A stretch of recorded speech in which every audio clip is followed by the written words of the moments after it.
No, this is lake water. There's no shark. Huh?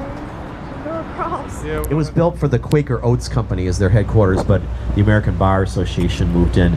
There's a restaurant down there. It's closed right now, but that's the only one on the river where you can dock a boat next to it and jump out and grab a beer.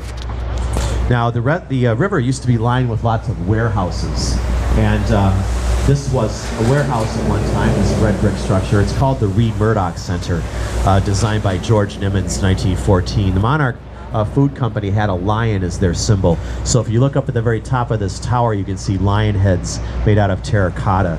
Now, George Nimitz was a prairie school architect. They like to bring aspects of the Midwestern landscape into the building. At the top of these brick piers, you can see lit up ornament panels that look like wheat or some kind of plant. Now, coming up on the right here is a building that has lots of sustainable features to it. It's 300 North LaSalle by Picard Chilton from 2009. It has 2 green roofs. It uses water from the river as part of its air conditioning system instead of a cooling tower. That saves a lot of energy. And it used lots of materials from the local area during construction, which also saved a lot of energy. It gives that building a LEED rating of gold. LEED, L-E-E-D, stands for Leadership in Energy and Environmental Design. It's a rating system that architects use to certify they're following best practices in sustainability. Now, as we turn, you'll see in front of us a building that has a sort of curve in it right in front of us. That's the Residences of River Bend. And it is condominium. Exactly what caused it. It's still a mystery even to this day. They discounted the cow and lantern theory right away. And in fact, a newspaper reporter later admitted he made that whole thing up. But still, it lives on in legend.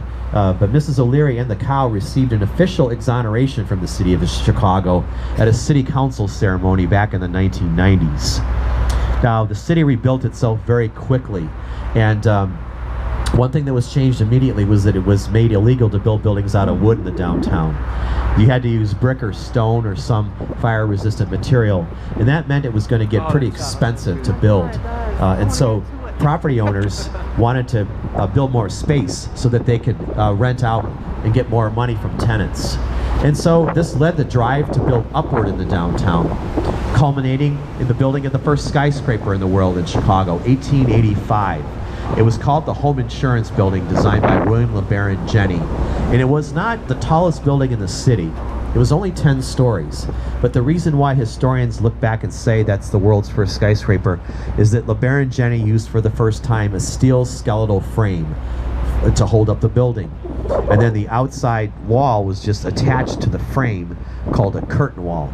Now, basically all these tall buildings around us have some system that sort of relates back to that one from the Home Insurance Building, designed by Halliburton and Root, and sits right at the end of LaSalle Street.